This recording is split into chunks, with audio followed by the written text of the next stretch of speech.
Hi everyone, welcome to my channel, and today I would like to talk about how to create an idle animation.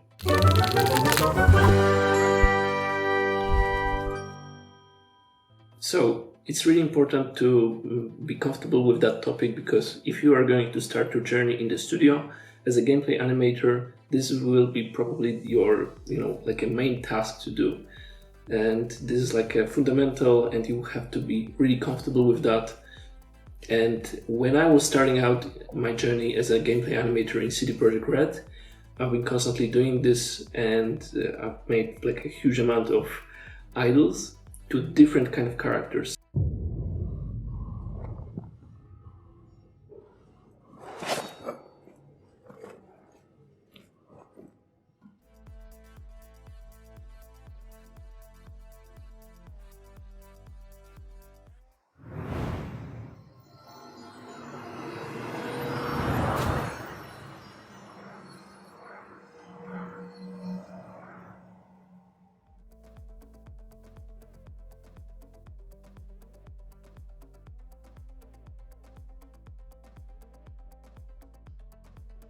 So that's why I feel really comfortable with that topic. So the tricky part about this is it's really easy to make this overcomplicated and to get lost in the process. And today I will show you exactly step-by-step process how we are doing this in AAA studios.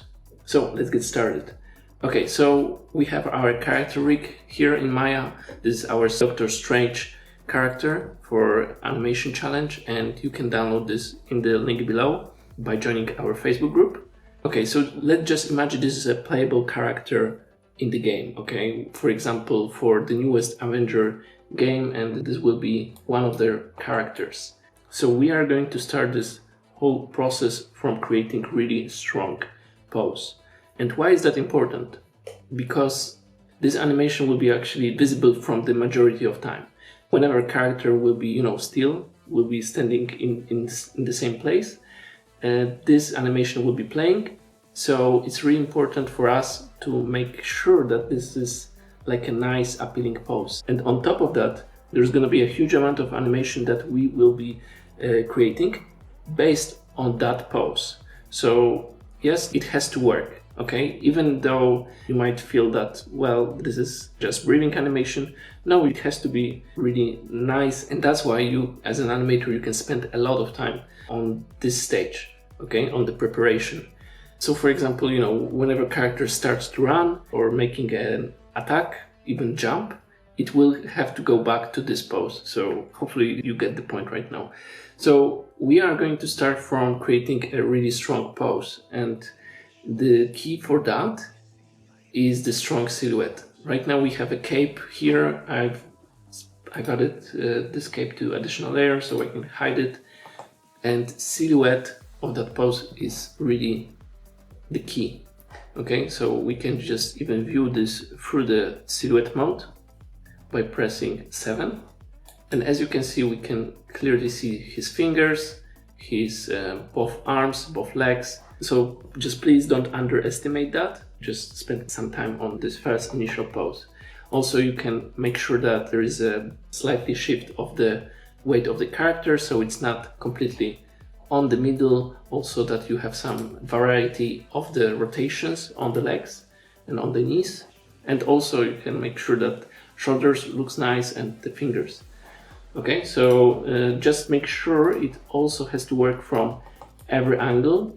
Since it's the character for a game, it has to work not from only one camera view, but player will be viewing this animation from every angle. Okay, so just make sure it has to work from different perspectives. It's like creating a sculpture. Okay, so here we are, we have our first initial pose, and the key for that is to create two poses. Okay, one pose will be responsible for inhaling and another one for exhaling. But honestly, I don't like to call it that way, because majority of people will just understand this exactly in the same way and move just the chest up and down, and that's it. We don't want that. How I call it personally is two poses. One is open pose and another one will be like more closed pose. And this might help you to understand this concept a little bit more. in the deeper level, because it's literally closing every single like a muscle or controller, and then opening every single controller also. So right now we have like this pose, and another one will be, for example, like this. We don't worry about the timing yet. For example, here it's fine, and this one will be the closed pose. Okay, so we will just close every controller, every limb, and so on. On top of that, what is important is to make sure that these poses has a contrast between each other. As a viewer, you have to make sure that it's those changes that you are doing are visible from the silhouette, okay, that they're clearly visible. And of course, it will be a little bit, exaggerated. So I will start from moving the hips. So right now we have like two poses. Don't just move up and down, you have to actually also move side to side, and even maybe rotate slightly. Maybe we can also move the torso forward.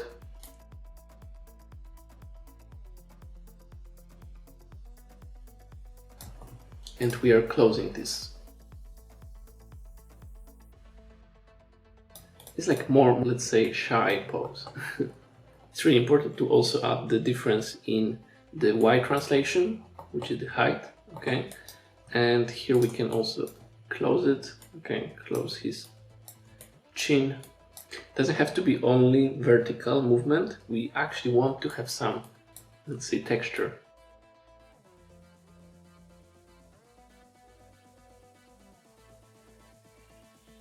Okay, and since this arm is going down, I will also move his shoulders down. I would suggest you to actually use global mode here in this stage for arms, since whenever we are doing any change on the torso, it doesn't impact the angle of the arms. They're maintaining the same angle according to the chest. So that's really helpful. We can also move his knees slightly outside because of the pressure.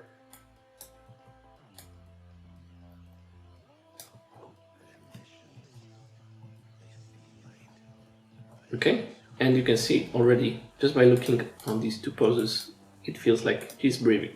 And of course, the amount of the movement depends on the timing that you will apply, and also on the style of your animation. And as you can see here, this is like the stylized character, so we can apply slightly more of the stylization.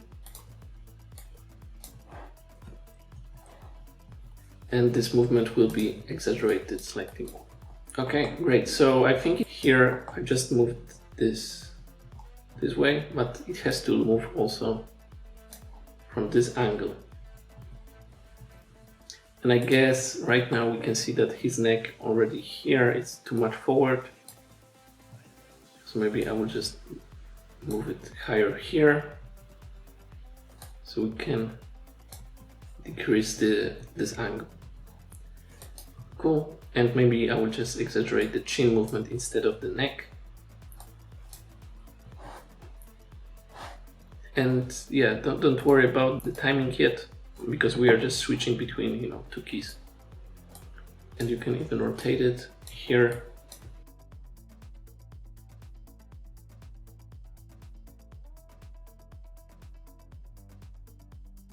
Okay, great. Let's go to the fingers and let's close them.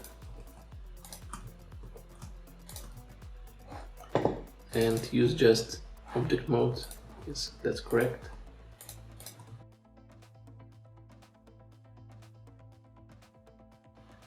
For now, we can just select all of them simultaneously and close them and open them in the next pose. That's cool. Maybe we can just add some uneven rotations. So for example, Pinky will move a little bit more. Also this one. And let's do the same for this palm.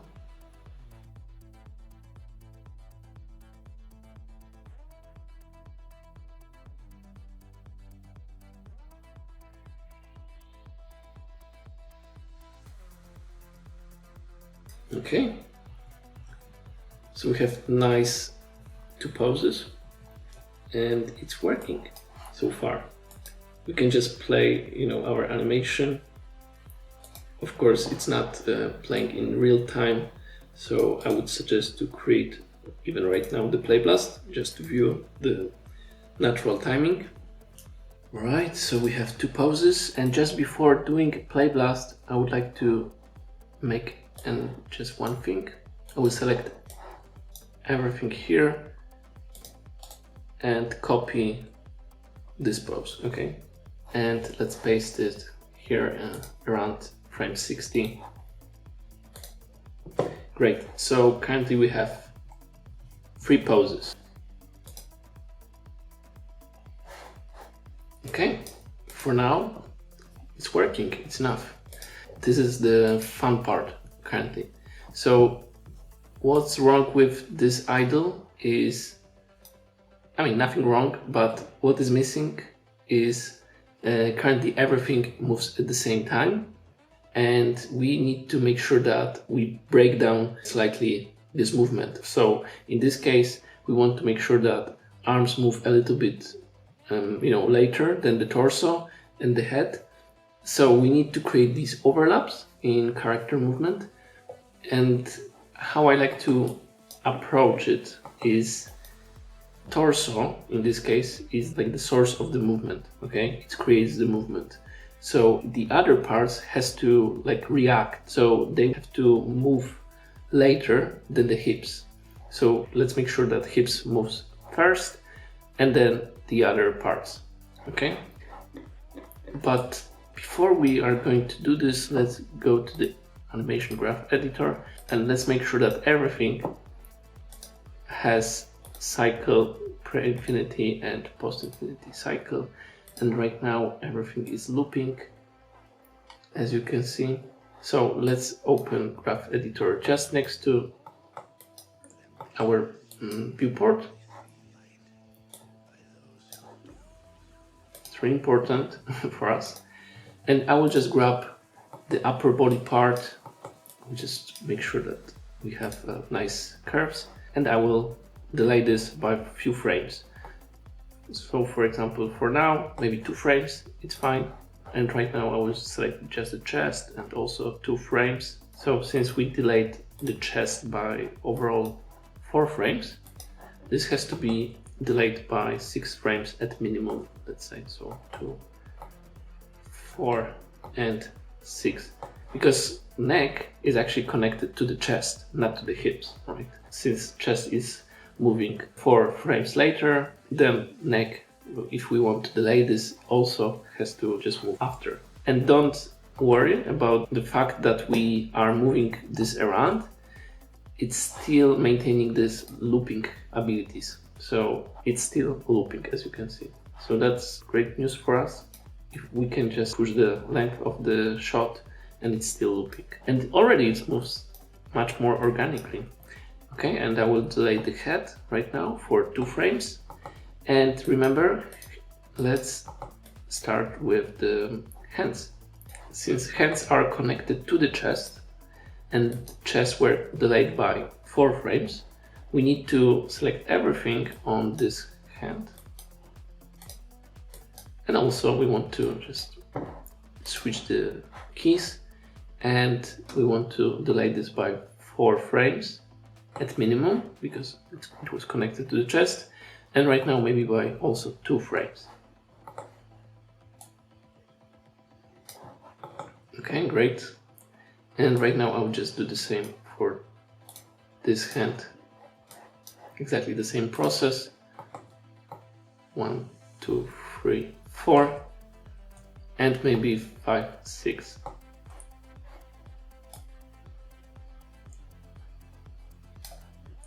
Okay, that's cool.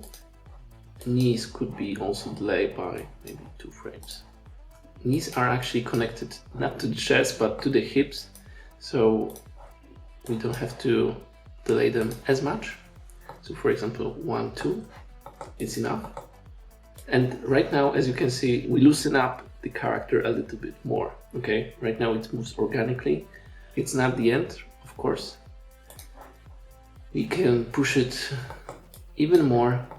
So for example, we can delay this part. So currently the whole arm is moving at the same time. We can make sure that we have some breakdown between forearm and his biceps. So we can just delay that by 4 frames in this case. Right now we can push it even more, so we want to make sure that it's a little bit separated from the upper hand part. Okay, and we will just do exactly the same for the palm and fingers. Okay, starts to look cool. And exactly the same process here.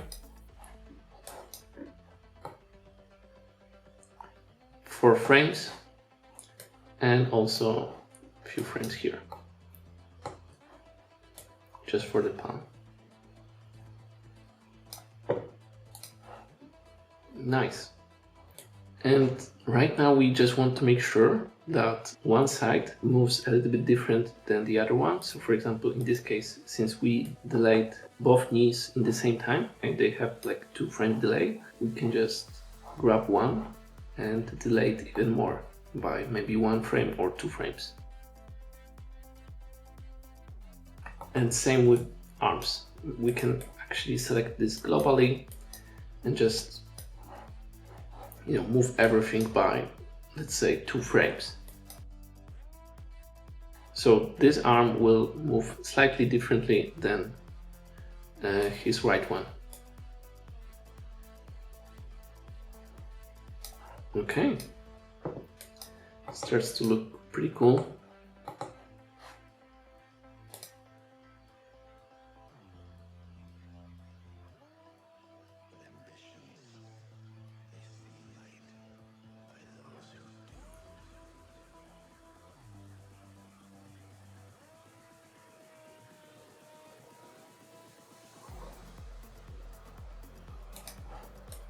Nice. So right now we can just apply the same technique to each finger. So in this case, pinky will lead the movement and this one will move as the last one. So let's maybe select pinky first. We can do this in reverse direction actually. We can just move it first here.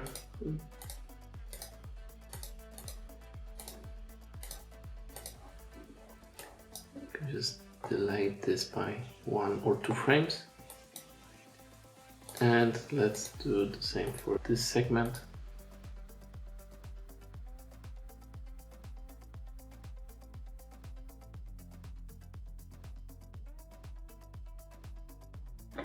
Okay, looks pretty good. And let's do the same here. This arm is pretty important. We want to see this breakdown between each finger. Okay, so this one for sure has to move earlier than the others. So I just select everything here except the pinky and move it for 1, 2 frames. I'll just select these 2 fingers and do the same. 1, 2. Or even 3, okay, why not? You don't want to make exactly the same choices, okay, because it creates this artificial feeling and we want to get rid of that, okay, whenever it's possible. So you don't want to always, for example, delay by 2 frames. Maybe some controls will move, for 3 frames, 4 frames, even 1 frame. You don't have to touch every controller. And if you do, then we don't want to apply the same values. And right now it moves pretty cool. We can just hide controls, maybe create a play blast, can even, extend this, because currently everything will be looping even if we move this animation here. Okay, so let's create the play blast. Looks pretty convincing to me, and right now our last thing would be fixing the hips movement. Hips are impacting like the whole animation, and we don't want to just move from one place to another just like that. We want to make sure that there is a little bit more texture between those movements. So we want to make sure that whenever he moves from one pose to another, it doesn't stop eventually. Okay, so here we want to break down those curves slightly more. So instead of just having every extreme at the same point, we just move one curve here. For example, for clarity, I will just turn on the motion trail, and thanks to that you will see what's happening. So currently we have just pose to pose movement, okay, linear trajectory, and we don't want that, of course. As you know, there is a principle of animation, arc movement. We want to break down those curves here, and we just want to make sure that these extremes aren't happening at the same exact time. So I will just select the red one and slightly move it to the left side, and take a look. Magic is happening right now. We can see the circular motion. Okay, it's pretty cool. And maybe we can just also select the blue one and also, just tweak it. And as you can see, we just created a circle. Pretty dope.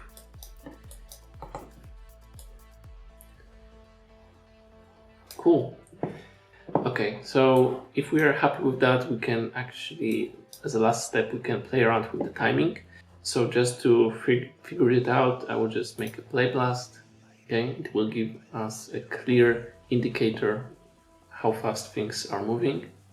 It's pretty decent.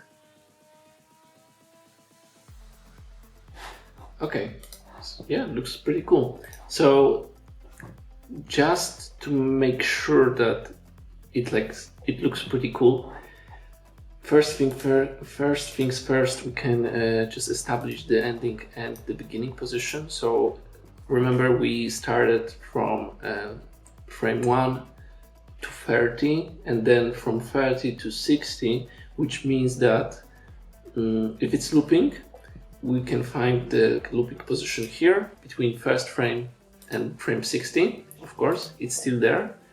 And the next one will be 60 frames from this point, so around frame 120. But as you can see, it's not looping perfectly. It will be, I think, around here, 90. Yes, because we started from the first frame instead of 0. Okay, so we can just establish the ending. Okay, and currently, as you can see, those poses are matching with each other. Great. So just at the end, I want to show you something, because I accidentally didn't apply this technique, because we were doing this animation on the base layer. Okay, and to make it cooler, what I would suggest is to start your work from creating a new layer and locking the base layer, and in that case we can manipulate the weight parameter. Okay, this is really handy tool, but we haven't lost this opportunity. What we can do is, right now we can bake this animation. Since everything is working right now, we don't have to worry about the keys anymore. It's like just a base of the idle actually. Okay, so we can just create the keys, bake simulation, but instead of base animation layer, bake 2, we will create a new one. Okay, so let's bake it. And you will do this step only if you are happy with your idle, okay? And only if you think that you don't have to tweak these things later on. Okay, and right now our animation is baked on the new layer. That means that we can just actually lock this one, select our base, and we can delete everything. We don't need the infinity mode anymore, and we can just turn on the bake results. We can just call it differently. And right now, what is super cool, if the amount of movement that is happening right now is too big for you and you feel like it's overwhelming a little bit, the cool thing about this, you can change this. Okay, and maybe let's bake it also on the bottom. Okay, and I will just undo this operation, and let's create this again from. Maybe that will help, I don't know. Okay, let's call it differently. And if we decrease this movement, doesn't happen, I mean, there is no difference because there is still animation on the base layer. And we can just, select here everything and delete it. And it's moving nicely, and what's gonna happen if I will, yes, right now it works, so we can just manipulate the weight parameter. Okay, so in this case, if that was too much, like 100%, and maybe you will receive the note that it moves too much, then you can just simply decrease it, like to the 30% of the overall value. And in this case, it's more like a shy breathing. Of course, you can even animate the weight parameter, so it doesn't have to always have like a 100% value. It can just, breathe more heavily in some moments, and then it can just stop breathing like so much. So I like this version actually. It's more realistic, and the movement is smaller, but it's still like correct. Okay, it's still circular. Maybe we can just push it slightly. Okay, and let's animate this orb. Let's just connect it to the hand. You can actually manually animate this orb, but what I would do is I would just connect the orb to our hand.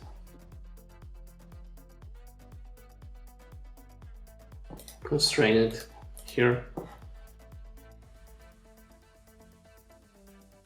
with maintaining an offset. Actually, we want to maintain it, and right now it's connected. Yeah, it looks shitty, of course, but we can just create a locator.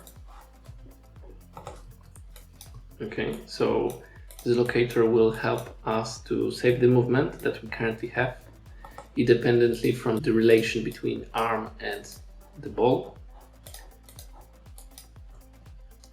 So we want to right now connect locator to the sphere. So we'll just grab this, parent it without maintaining an offset. And currently the locator is, let's say, saving the movement regarding the workspace, not the parent constraint. And we can just key this and bake simulation to the new layer. We can call it later on the orb movement. I think we didn't have to create the new layer for that, because what we will do right now is we can just animate this orb by constraining the sphere to the locator. Okay, so we can right now just kill the constraint on the sphere and just parent it to the orb.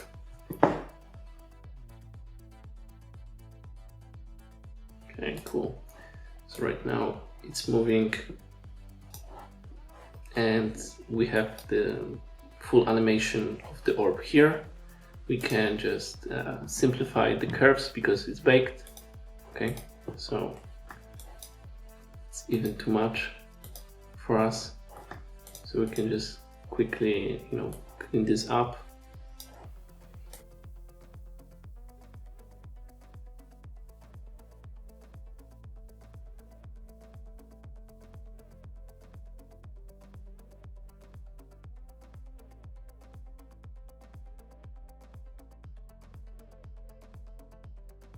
we can make sure that it's looping. Yes, it's looping, great. And we can just delete the rotation.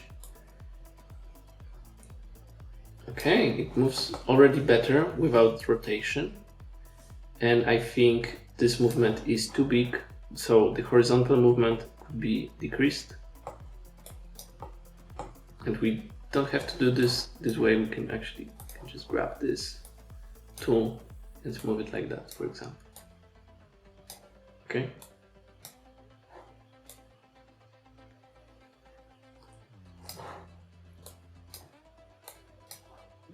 So the overall movement will be more up and down rather than perfectly aligned with the hand.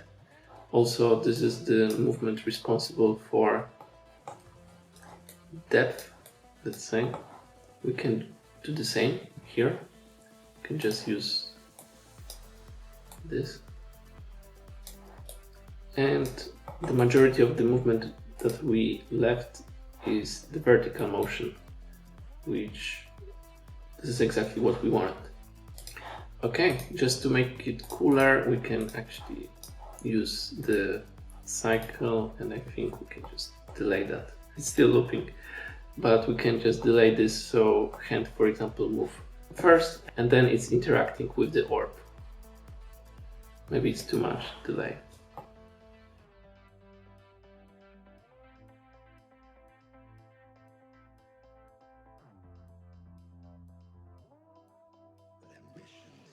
Okay, and yeah, you can just simply call it orb, and you can actually use, I mean, if you don't like this, if you want to apply any changes on your, let's say, orb animation, you can add additional layer to that, and you can just tweak some moments. So for example, here, maybe we can make sure that this orb will fall slightly lower. Okay, I press a key for a 0 value. Here we can just put it to the lower point.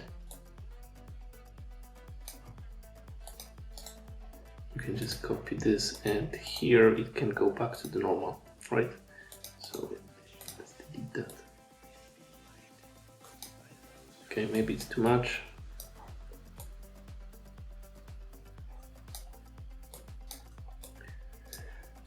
Yep, so you can basically play around with that orb also, just to give him more mysterious motion or mystical trajectory. Yep, if it's too much, of course, you can just, layers, right? You can just use this as a 50%. Anyway, thanks for watching. Hopefully you like this tutorial and it clarifies you a little bit the whole idea how to create that kind of things and how to use layers, how to not overcomplicate your stuff, because the whole process really is based on just creating two poses, right? One open, one closed, and then just delaying stuff. Okay, so just grabbing keys on the graph editor and just delaying, starting from the chest, right, and then to the hands and so on. And literally during the whole process, I only done, just two keys on the beginning, and I'm not counting the orb, of course. So this is the whole core of the animation. Okay, so just two solid poses and that's it, and then you're good to go. And you don't have to overcomplicate stuff. You don't have to create like some additional motion to that. Of course, this base on top of that, it would be cool to have some like head turns, additional actions, weight shifts, and so on. But if you can do this, I mean, most of the time it's enough actually for an idle animation. And of course, if you will start as a junior animator, this will be like your daily task. Okay, especially on some smaller mobile game or stylized projects. Okay, so thank you for watching. Hopefully you like this video. If you like this, then press the like button, subscribe, and see you on another episode. Don't forget to sign up to our Facebook group, because we are releasing that kind of rigs every single month, and we are also hosting animation challenges. So if you are lonely in this process, then you can feel better, by joining the community and by challenging others and yourself. So see you in another episode. Bye.